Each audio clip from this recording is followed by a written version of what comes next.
Welcome to Gardening with Daddy Pete. Let's join our host, Melvin York. Well, hello, everyone. This is Gardening with Daddy Pete, and I'm your host, Melvin York. And today is a humid day here in the Piedmont of North Carolina. It's getting warm, and I think we're heading into some 90s, but for this time of year, I don't think that's bad. Here it is in July, so I don't know what the temperature is where you're at, but in North Carolina, you can have just about any temperature you want within the month. It seems like here lately. 1 month you can wake up and you're hunting a sweater. The next month or next week you're hunting your Bermuda shorts or your t-shirts and so forth. So what I want to talk to you about today is deceivement in things. Now, we do a gardening spot here or a podcast to help you grow your own vegetables. And some of you or most of you know why that we do emphasize so much on growing your own food is because of the word that I just said, deceivement. There's a lot of deceivement, and you can't actually out and out call everything a lie, but a lot of things is hidden or deceived. And I'm going to give you a good example right now. If you happen to cook with vegetable oil, and I know a lot of people do, there's other ways. A lot of people cook with peanut oil or canola oil or some other types of oil. Olive oil is another one. But if you happen to be one that cooks with vegetable oil, what would you think that vegetable oil is made out of? I mean, just take a minute and think on that. What would you think vegetable oil is made out of? I would think vegetables. To be quite honest with you, until I looked in to this, I did a little research on it, till I turned the bottle around and looked in at the ingredients, I would have thought it was vegetables. Okay, here's the deceivement part. Most of the vegetable oils are made out of soybeans. Now, really not what you say a falsehood, because a soybean can be considered a vegetable. But when I think of vegetables, I think things like green beans and peppers and tomatoes and cucumbers and squash and zucchini and so forth and so on. I don't think of soybeans, but evidently that is. So the next time you're in the supermarket, or if it's in your cupboard at home and you use it, just spend a little bit more time than you usually do if you are looking in the grocery store in the oil section, and take a look at what plants that they come from. The vast majority are pretty obvious. Coconut oil comes from coconuts. Peanut oil comes from peanuts. Only two are likely to be a little confusing, and that's canola oil and vegetable oil.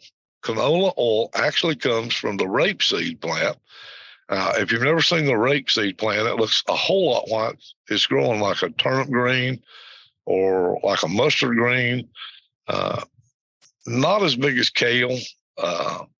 Well, maybe so, but collards by no means is that big. So it does that. If you've gone by and seen fields here late in the spring that's real yellow and have a kind of a stench to it. It does not smell good at all, but it'll have a beautiful golden color all the way across it. That would be rape or canola. Now, canola actually comes from the rapeseed plant, and canola stands for Canadian oil low acid. But what about the vegetable? What vegetables are actually used into it? Well, we did that. Check those ingredients on the label, and it's going to tell you. Now, in Crisco, vegetable oil, soybeans. Wesson, vegetable oil is soybeans. Mazola, vegetable oil, soybeans. So why not just call it soybean oil? I mean, why don't we do that? I mean, why the deceivement? Because how many of you actually, honestly, before we talked about this today, if I said, ask you if you cooked with vegetable oil, and you said, yeah, and I asked you, what do you think vegetable oil is made out of? How many would have said soybean? The reason being Any oil that's derived from a plant as opposed to an animal derived ones, like lard, can be called vegetable oil. But producers tend not to have as much interest in being specific when they're selling soybean oil as opposed to, say, sapphire. Consumers are more likely to buy soybean oil when it's labeled vegetable oil, and it's all just about marketing. Okay? Now, we do know that's true just because of the statement we said before. What would you think vegetable oil would be made out of? How many people, well, I'm going to grab the vegetable oil. It's going to be better for me. It's going to be this. It's going to be that. Well, we're going to go on later in the next segment and do a little bit of research on there to see which oil is actually best for you. But there you go again. We're in the marketing. How many of you would actually go pick up soybean oil over, say, canola oil or peanut oil? Peanut oil, if you've ever used peanut oil to cook chicken in, you'll find that there's none no better. I really like that. Olive oil, again, is probably one of the most healthy, especially if it's extra virgin, that's on the market from my taste. I like them all. Probably the vegetable oil I like the least of all of them, but I'm even liking it less now that I know that it's soybean oil, and I've kind of been deceived. I don't like being deceived, and none of us do. It's just like now on the market, we're going to have, and already there, we're having lab grown meat. We're having milk that's made not from a cow. Ice cream that's made from that substance is already on the market. It's already in your grocery stores. So again, it's sort of like a deceivement. And I will go as far to say this, and this is only my opinion. And you can, have your own opinion. You come up with it, see what you think. But another thing that really gets me is when we go into these different milks, like almond milk or this type milk or this one or whatever. To me, that's almost a deceivement. I mean, an almond is a nut. Now, I can kind of see coconut because it has like a juice in there and it's got to be named that. It's still not milk. Still didn't come from a live animal through the mammary glands. So the thing about it is, to me, I still think it's a deceivement. We're being deceived on a lot of our vegetables. We've got GMOs in them. They're been changed in so many different ways to accept these chemicals on these sprays to kill different weeds, different things. Some of the GMOs that will kill the corn worm. But again, do we need some of this? I don't know how we would feed the world probably without some of it. But my thing is, at least let it be labeled that way. Let us know what's coming forth. Now, I do know that there has been apples, as a good example, that has been hybridized, they've been changed, they've gone through this process, they've been crossed, they've been whatever. And a lot of these come out of Washington State, a lot of them come out of upper state New York. You can get those apples, they will stay hard forever and a day. I know in the wintertime I buy some at the grocery store, and it's just like they never go bad looking on the outside, but you cut them open and they may be rotted or starting to rot on the inside. But the bad thing is they have no flavor. They have no taste. So without flavor and without taste, do they have nutrients? And something I don't know. I haven't looked into that. But these are just some of the things that's going on in the world of food. Now we have out this new spray that they're going to put on vegetables. And to my knowledge, and I haven't found anything different yet, not saying that it's not, but they have a new product called Appeal. And if you'll go back, and we're going to do a segment on that and tell you what is derived in that. And they're going to spray it onto the vegetables and the fruits and would give them more shelf life. And they wouldn't use plastic to wrap some of the vegetables in. When you, like, say, for instance, when you go to the store and you may see cucumbers wrapped in plastic, you see that a lot. and so forth and so on through there. Some of the lettuces, different ones. But now there's going to be a spray that's put on them, and I do want you to make sure that you tune in when we do that one, because I'm going to tell you all the ingredients that's in it and where it actually started with the chemicals in it, where it started in the USDA and the FDA lineup and where they are today. So that's another thing. It seems like things are getting approved upon the manufacturer's only information. It's like we don't have a team out there that's actually going by and checking things backwards and forward. So the word deceivement for today seems like it's everywhere, but then we're talking about our food. It makes it more and more necessary for you to learn how to grow your own food. And here at Daddy Pete's, that's exactly what our motto is. It's what our slogan is. It's what our heart is. And if you look on our webpage, if you look on anything doing with Daddy Pete, you will see we help you grow. And that's what we intend to do.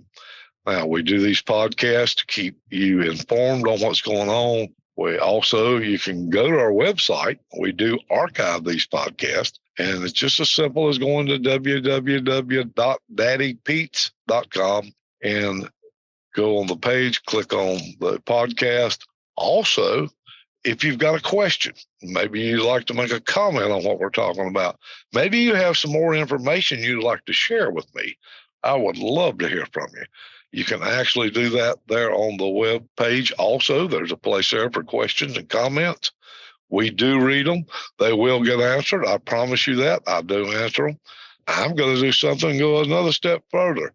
If you would like to email them to me, that's fine. Email them just as simple as it can be, as Melvin@daddypetes.com. That's all lowercase. Melvin@daddypetes.com. I will answer your questions or take your comments and respond to them. They're very important to us. While you're on our webpage, though, go ahead and sign up for our monthly gardening tips. Now, we don't share your email. We don't share it with anybody. We don't sell it. We don't do anything like that. The email is just between us, and we send you out our monthly tips. Also, with that monthly tips, you're going to find out some really good recipes for some of the food you're growing there. And we're going to expand out just a little bit more on this and try to maybe get into and talk to some people that may be doing some meat chickens, some meat cows, goats, and pigs, and a few other things that would make everything more sustainable for you, because it looks that we are being deceived on every corner. And I really hate to say that and use that terminology, but I can't think of anything else that would describe it. So, we got to do what we got to do. If you do have a subject that we haven't covered, if you've got some information on something that you think you would like to share it with the rest of the community, keep in mind what we're doing here is we're encouraging you to grow healthy food for you and for your family, for your parents, for your children, your grandchildren.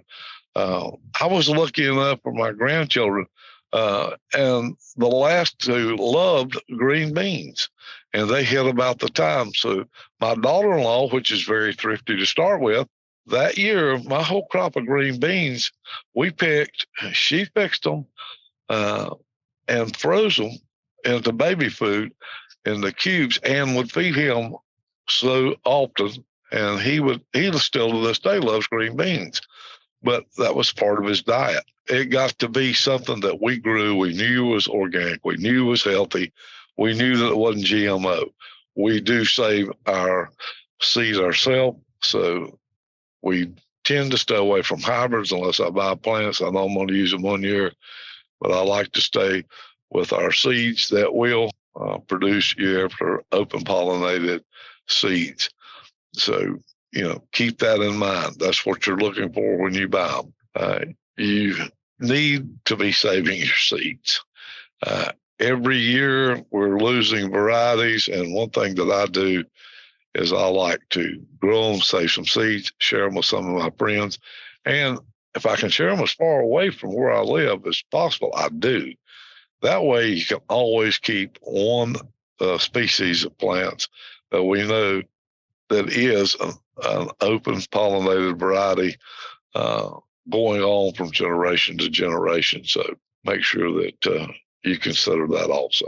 Anyway, next time you go to the grocery store, just for giggles and grins, go through the oil aisle, or your cooking oil aisle, and start turning bottles around and see what the ingredients are on. And let us know. I would love to hear from you. Again, you can do that on daddypeets.com, or you can email me simply at melvin@daddypeets.com. That's all lowercase, by the way. So, well, it's about time for me to head on out today, and we will take this subject even further. We're going to go into what benefits soybeans have and what uses they are and what they're in. And believe me, you're going to find out they're in just about everything coming and going. And what have they replaced? What did the soybean replace? So that's for another time. Well, I certainly do appreciate you listening in, as I said, and you've been listening to Gardening with Daddy Pete, and I'm Melvin York. Thank you for joining today's Gardening with Daddy Pete. You can check out our website at daddypeets.com for additional gardening tips and our podcast at gardeningwithdaddypete.podbean.com. You can also join us on Amazon, Apple, or Spotify.